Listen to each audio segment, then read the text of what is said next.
Hola, ¿qué tal a todos? Aquí Hideki Arao de The Beer Project y de Cerveza Audaz aquí en Ciudad de México. Y en esta ocasión vamos a hacer un video un poquito diferente a lo que veníamos haciendo, que más que nada era una cuestión como de catas y también como que temas históricos, ¿no? De explicar cómo es que nació cada estilo, sus características, cosas que tal vez no toda la gente sabe y demás. En esta ocasión vamos a enfocarnos un poquito más a los homebrewers o cerveceros caseros, ¿no?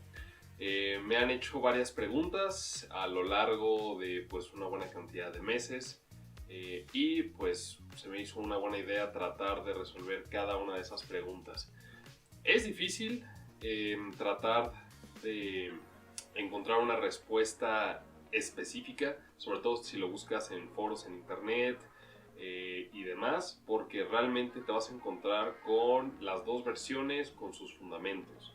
Entonces yo lo que les voy a compartir es lo que yo he aprendido a través de experiencia, de lotes, de echar a perder cosas, y se los voy a tratar de transmitir a ustedes, tal vez para que se ahorren tiempo, dinero y frustraciones y dolores de cabeza. Pero antes voy a abrir una Hazy IPA, porque en esta ocasión se me antojó una muy buena Hazy. Entonces vamos a por ello. Obviamente en un vasito de Audaz. Aquí el marketing.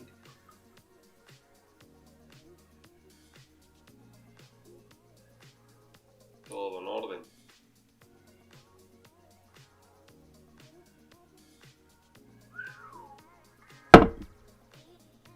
Nada más les voy a presumir esta belleza. No me veo. Y una excelente espuma como fuera merengue. Pero bueno, mientras yo me bebo esto, vamos a ir respondiendo las diferentes preguntas que tengo.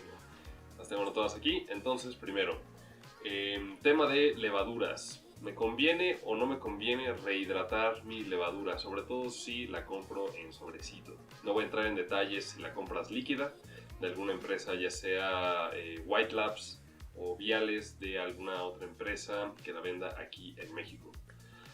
Me voy a enfocar, yo he encontrado 3 levaduras. Una es Fermentis, otra es Lallemand y otra que no abunda mucho sería Mangrove Jack. Y otra que no se usa mucho para cerveza, pero que sí se utiliza para otro tipo de fermentos como hidromiel, sidra y demás, sería Red Star. Me voy a enfocar en Lallemand, Fermentis y Mangrove Jack. Y bueno, cada proveedor tiene, digamos, como que sus instrucciones. Y realmente la mejor práctica es seguir las instrucciones de cada uno de estos proveedores. Sin embargo, generalizando, se podría decir que no forzosamente tienes que hacer una rehidratación de tu levadura. Sobre todo haciendo énfasis en Fermentis. Fermentis al parecer tiene una tecnología específica para hacer el secado, por así decirlo, de sus levaduras para poder empacarlas y venderlas allá afuera. Se supone que uno de sus procedimientos es de que los mantienen en un medio, las mantienen a las levaduras en un medio lo suficientemente rico en todo lo que necesitas para no tener que rehidratar. Sin embargo, allá afuera se dice que el estrés a la hora de que tú avientas la levadura, digamos, al mosto, allá afuera se dice que si avientas la levadura directamente al mosto, vas a perder una gran cantidad de levaduras por el shock que podría haber. También una cosa ahí de ósmosis, de que es muchísimo mejor con agua, que se rehidraten las paredes celulares y demás. Sin embargo, Fermentis, su embajador aquí en México, a través de muchas pláticas y a través de información que pone Fermentis en internet, es de que puedes hacerlo de las dos formas. No forzosamente se tiene que rehidratar. Si quieres rehidratarlo, adelante. El truco es hacerlo en 10 veces el peso de esa levadura. Por ejemplo, 1 gramo de levadura necesitaría 10 mililitros de agua. Normalmente son temperaturas un poquito más altas para rehidratar, alrededor de los 30-35 grados Celsius. Pero yo en lo personal he utilizado Lallemand, he utilizado Mangrove Jack y he utilizado Fermentis sin tener que rehidratar, simplemente aventando encima del mosto, y he tenido muy buenos resultados. No he tenido off flavors, no he tenido problemas de que la levadura se estrese mucho. Eso sí, siempre aviento un poquito más de levadura de lo recomendado. Entonces tal vez estoy mitigando este peligro que podría haber del shock y que pierdas cierta cantidad de levadura a la hora de inocular directamente. Entonces esa sería la respuesta a esta primera pregunta. No es forzoso rehidratar, si lo puedes hacer, adelante. Yo creo que tal vez podría ser la mejor práctica, pero sin embargo yo he tenido buenos resultados sin tener que rehidratar. Siguiente pregunta. ¿Temperatura de fermentación realmente es importante o puedo tener una buena cerveza sin tener control de temperatura? Ahora en este tiempo ya es un poco relativo. ¿Relativo por qué? Porque ya puedes tener acceso a unas levaduras, muchos le dicen Bike, otros le dicen Quake, pero son estas levaduras a las que me voy a referir contestando también parte de esta pregunta. Si estás utilizando levaduras tradicionales como una Fermentis, Lallemand, Mangrove Jacks o algo por el estilo, sí, vas a necesitar control de temperatura. Yo, por ejemplo, de repente hago lotes pilotos en este kegerator de atrás, fijo la temperatura con un termostato a 18 grados, 19, 20, dependiendo de lo que quieras hacer, y lo mantienes a esa temperatura todo el tiempo y obtienes muy buenos resultados. Si no tienes acceso a este tipo de control de temperatura, están las otras levaduras que son estas Bike, ¿no? Digamos que la gran ventaja de estas levaduras Bike es de que fermentan muy bien a temperaturas muy altas y realmente no sufren ese estrés que podrían sufrir otras levaduras cuando no tienes control de temperatura, y entonces tienes fluctuaciones de temperatura a la hora de la fermentación.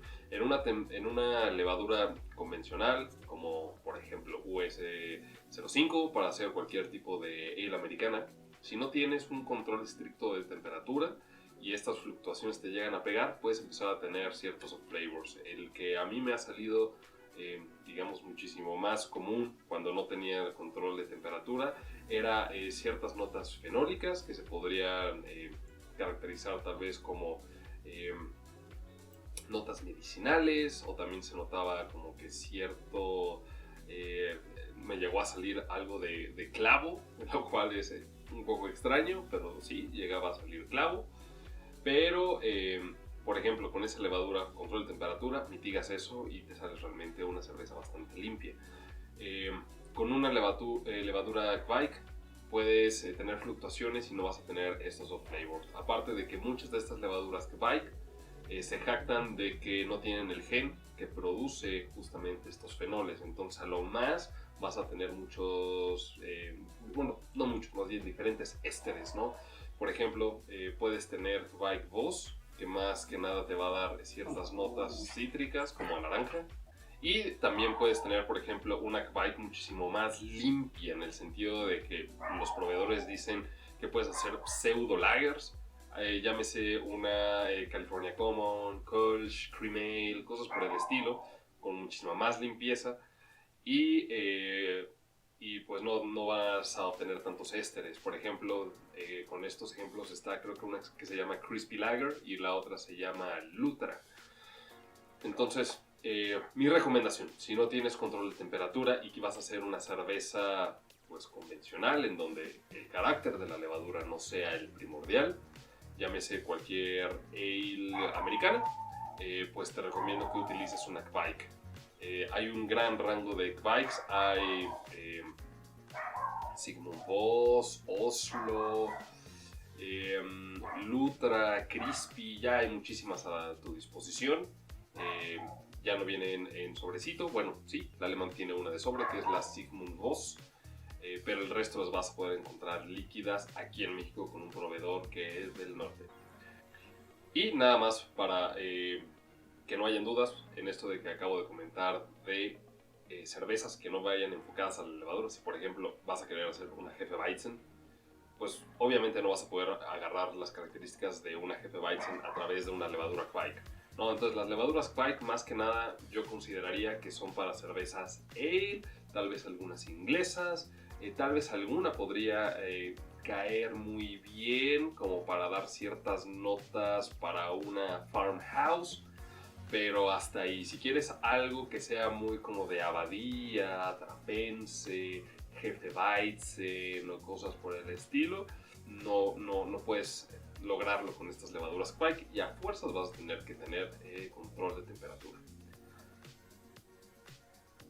Entre otras cosas que te puede suceder si no tienes control de temperatura son alcoholes superiores, entonces vas a sentir una cerveza que no debería de sentirse muy alcohólica, se va a sentir caliente, le van a agarrar notas a, por ejemplo, acetona, solventes.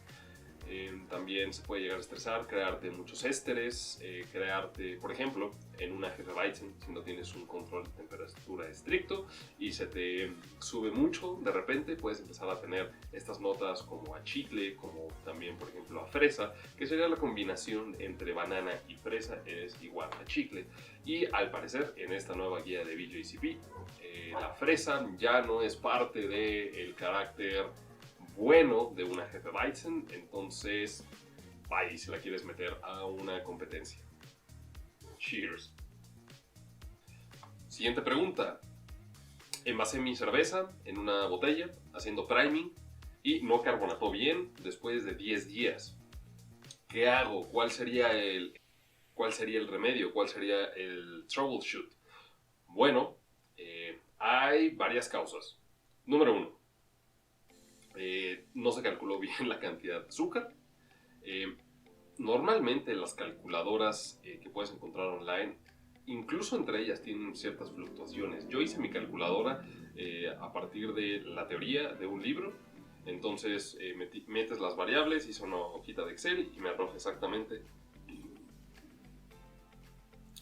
cuánta azúcar es que debo de tener con mi mosto a cierta temperatura. Es importante mencionar que si vas a hacer priming de tu cerveza, debes de tener en cuenta la saturación que tiene de CO2 tu cerveza en cada lapso de tiempo. Justamente terminando la fermentación y esta limpieza, maduración, es cuando vas a tener la mayor cantidad de concentración o de saturación de CO2 de tu mosto. Aunque no lo parezca, tu mosto al finalizar la fermentación va a tener un CO2 residual. ¿Por qué? Porque tuvo una gran cantidad de levaduras secretando CO2, ¿no? Entonces, aunque tú la pruebes y digas esto no está gasificado, vas a tener un nivel de CO2 a que si fuera agua simple. Entonces tienes que tomar en cuenta este nivel de CO2. Podría llegar a ser despreciable, pero si quieres ser muy exacto, debes de tenerlo en cuenta. Y también podría ser despreciable, pero a la vez no, porque si tienes ese fermentador durante mucho tiempo, con el airlock bien puesto, cero contaminaciones, cero ingreso de oxígeno y demás, lo que va a pasar es de que después de un buen rato, tu mosto va a digamos, dejar de tener esa concentración de CO2, entonces se va a volver un poquito más flat. Entonces, si tú metes a tu calculadora, bueno, lo tenía 18 grados, 20 grados, etc., esa calculadora va a decir, ok, tu mosto tiene la concentración de CO2, el pico de concentración de CO2 que deberías de tener en ese nivel de temperatura. Entonces, lo va a tener en cuenta y va a hacer la diferencia con un cálculo para tu azúcar o cualquier cosa que estés utilizando como priming. Entonces, es bien importante que tengas en cuenta esto. Si vas a dejar mucho tiempo tu mosto ahí, es muchísimo más recomendable que lo metas a un keg y lo carbonates con carbonatación forzada. Es un poquito más caro, es un poquito más complicado, pero es muchísimo más recomendable, sobre todo si quieres tener pues precisión y al final una buena cerveza bien carbonatada. Porque es muy frustrante haber trabajado tanto en una cerveza que la embotellas y después la abres y no tiene nada de gas. Y bueno, la otra es un mal cálculo de azúcar. Muchas veces las calculadoras te dicen para 5 galones de mosto o de cerveza, para 5 galones de cerveza tienes que utilizar tal cantidad de azúcar.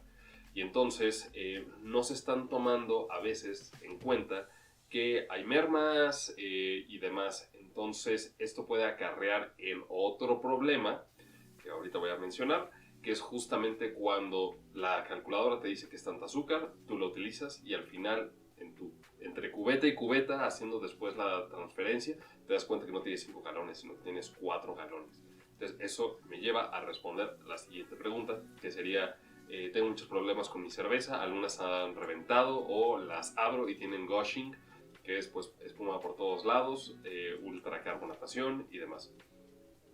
Este problema normalmente es por eso. Bueno, por dos, pero una de esas causas es lo que estoy comentando, ¿no? Los cálculos entre realmente el volumen exacto que tienes de cerveza tienen que ser, pues eso, muy exacto. Si tienes solamente 4 galones después de tu transferencia, tienes que hacer el cálculo para 4 galones, no como lo tenías en tu fermentador inicial. ¿Por qué? Porque realmente no vas a transferir todo, vas a tener que dejar ahí tu levadura, normalmente, y esa levadura pues ocupa cierto volumen, ¿no? Entonces no vas a tener 5 galones, vas a tener 4.5 o si haces un muy mal trabajo, 4. Entonces esa es una, tienes que hacer un cálculo muy exacto del volumen que tienes al final. Y el otro es sobre carbonatación, porque realmente esa cerveza no había terminado la fermentación. La regla siempre es de hacer mediciones 3 días seguidos, consecutivos, de tu densidad. Y esta densidad la tienes que tomar, digamos, tomas tu muestra, ya sea con una pipeta, todo ultra limpio, obviamente, para evitar contaminaciones.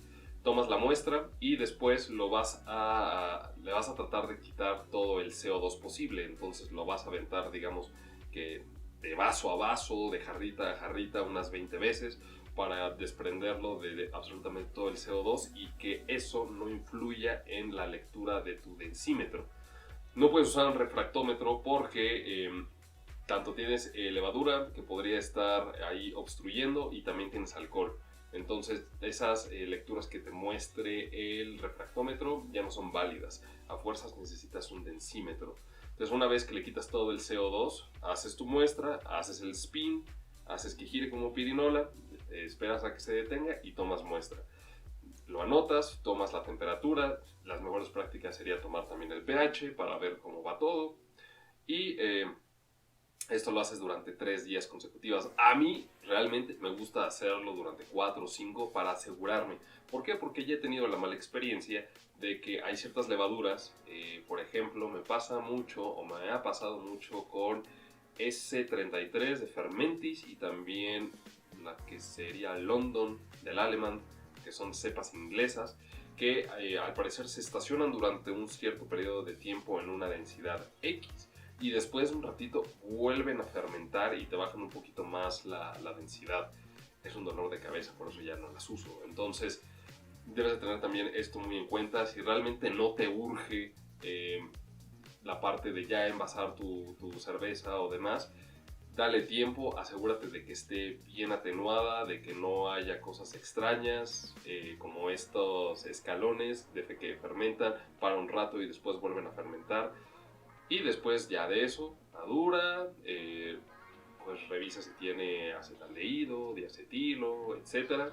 Y después ya envasas, ¿no? Entonces es asegurarse que terminó bien la fermentación. Después, voy a responder 2 polos de una misma pregunta. Una es que me dicen, salió mi cerveza ácida, pero está tomable. ¿Me la puedo beber? Ahí mi comentario siempre ha sido, si te gustan cervezas ácidas, bébetela, no te va a pasar nada. Tal vez te cause un poco de malestar en el estómago porque es algo con un pH bastante bajo. Pero realmente, si te lo quieres beber, adelante. Yo lo tiraría directamente al drenaje. O puedes hacer ahí una mezcla interesante, una fruit beer o algo por el estilo. Pero normalmente si tienes una cerveza ácida, sin que tú hayas querido que sea ácida, es de que tuviste una contaminación. Y no digo infección porque infección, al parecer, alguna vez un médico me lo dijo a mí. Infección solamente es cuando hay, digamos, pues sí, una contaminación, pero en un organismo vivo. Entonces a mí me gusta decir contaminación. Creo que es más correcto. Y bueno, después de ese paréntesis, lo más seguro es de que tuviste una contaminación y puede ser por N número de razones, ¿no? Seguramente la limpieza y demás, pero estoy asumiendo que ya saben que tienen que limpiar bien el equipo, sanitizarlo muy bien, tener las mejores prácticas y demás.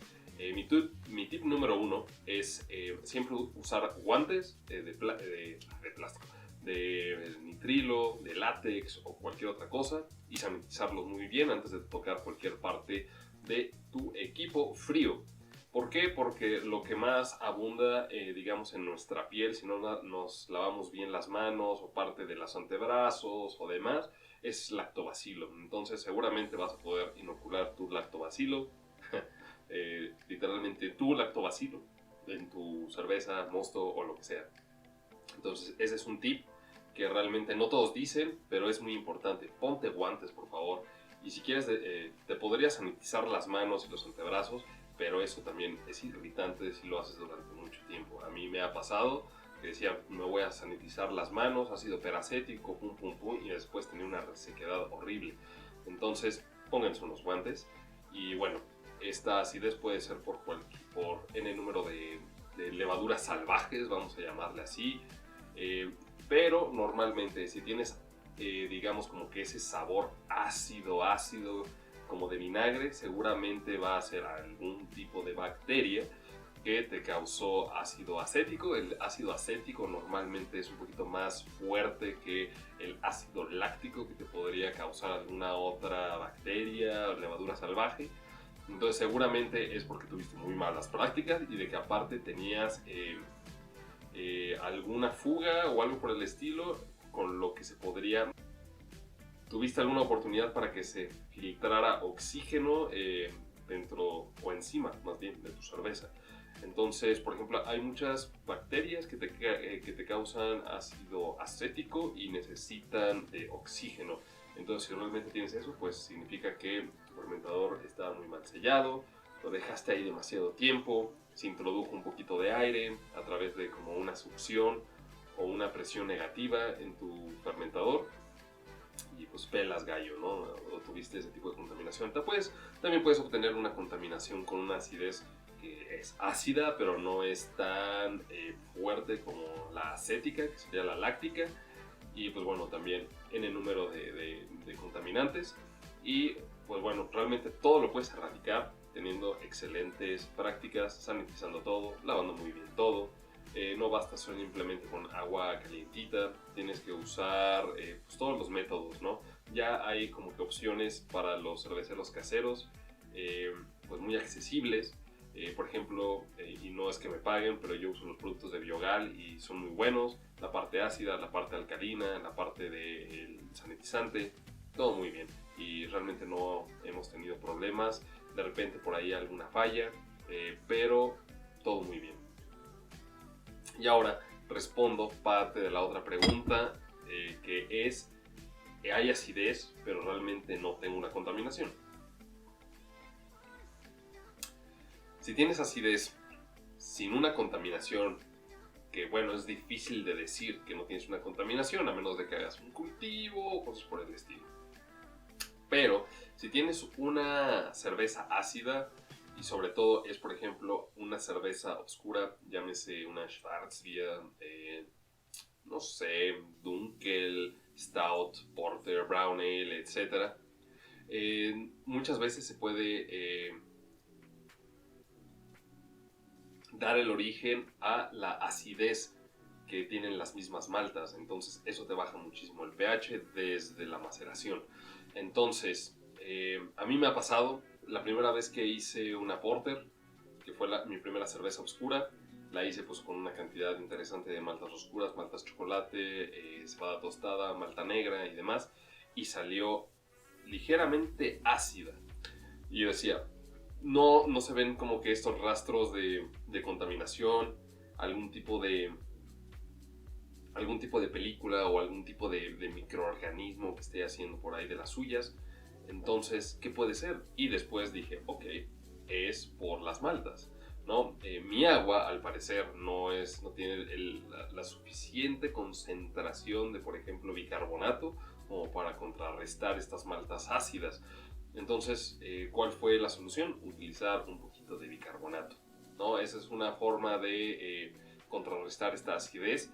Pero si quieres realmente algo totalmente controlable, tienes que hacer un análisis de tu agua y a partir de eso saber cuánto carbonato realmente es lo que tienes que meter a tu agua para volverlo pues ahora sí que un licor y tener pues en perfecto estado tu licor para tu receta de maltas.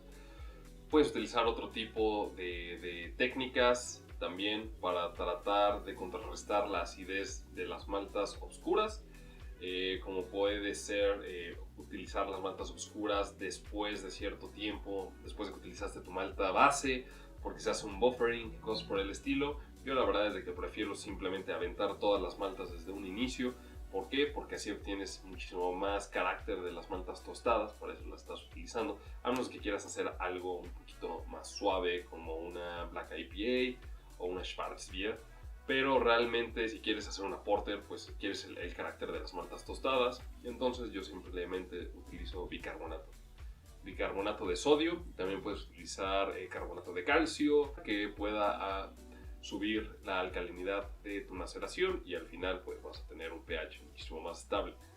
Moraleja, no puedes saber exactamente cuánto bicarbonato a menos de que lo hagas de forma muy empírica, echando a perder ciertos lotes para saber más o menos en dónde vas a estar bien, o si no, cómprate un kit para probar tu agua. Allá afuera hay uno, no me pagan, pero se llama Aguachela, muy bueno, nosotros lo usamos y listo, puedes saber exactamente el perfil de tu agua y cómo mejorarlo para hacer este tipo de cervezas oscuras.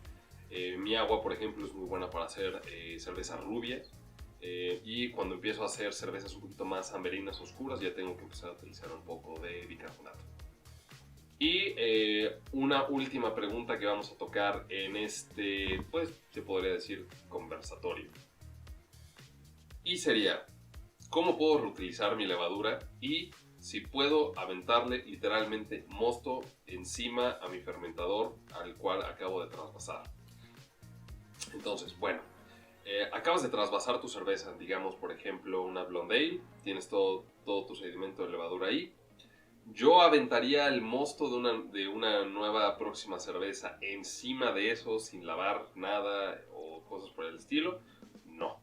Primero, lo que se debe de hacer es tener en cuenta que cuando tú haces un trasvase, está ingresando oxígeno, a menos de que tengas conectada, digamos, una manguera que esté aventando CO2 continuamente, y entonces de alguna forma estás llenando todo ese espacio de tu fermentador con CO2.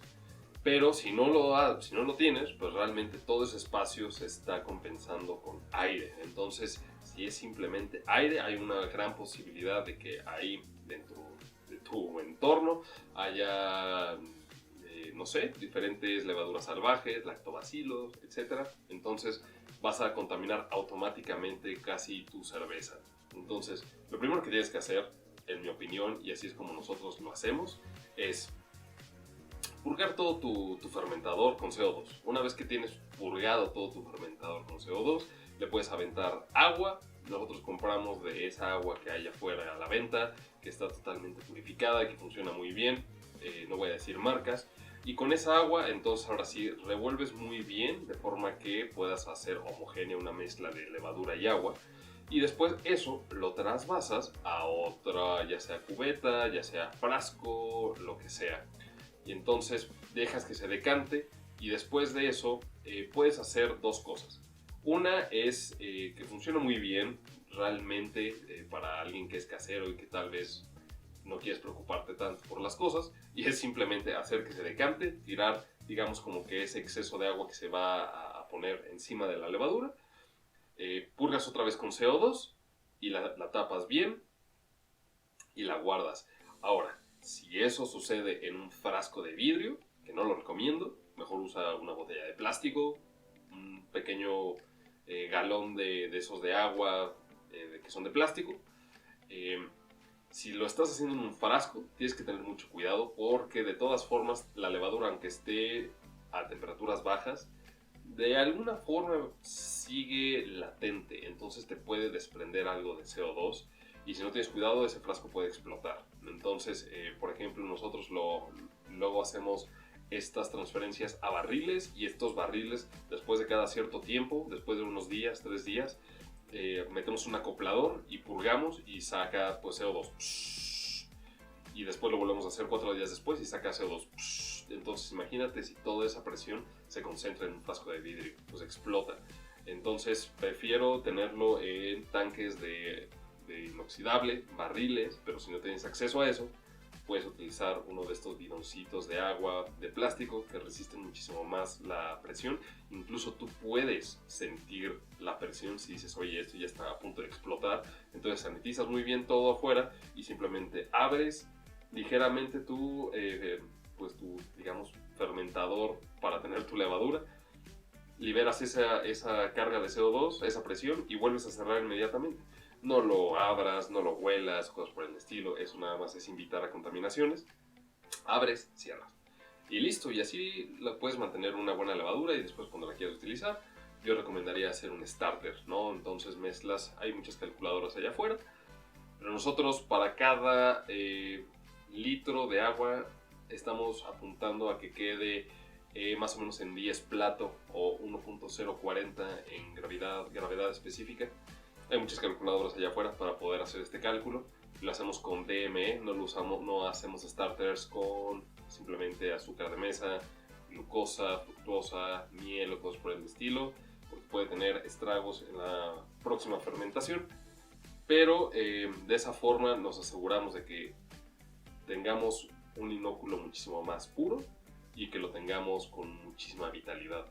Entonces eso también, si quieres hacer un cálculo de cuánto necesitas de este, pues ahora sí que lodo de levadura, hay muchas calculadoras allá afuera.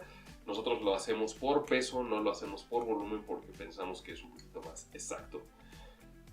Entonces, respuesta a la pregunta, ¿es recomendable aventar nuevo mosto sobre el fermentador que acabo de vaciar? No. Mejor recupera bien esa levadura y utilízala para otra cosa. Después de seguir pues toda esta línea tal vez de consejos.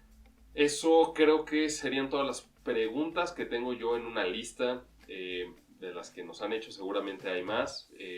Si les gustó este tipo de videos para, digamos, consejos para homebrewers, pues ahora sí que háganoslo saber para saber si realmente vale la pena sacar una segunda parte con mayor contenido o más preguntas. Si tienen preguntas, por favor, pues pónganlas en la caja de comentarios. Y sobre todo, si les gustó el video, por favor, suscríbanse, denle like y compártanlo con sus amigos que también son cerveceros caseros. Aquí Hideki Arao de The Beer Project y Cerveza Audaz. Gracias, cheers.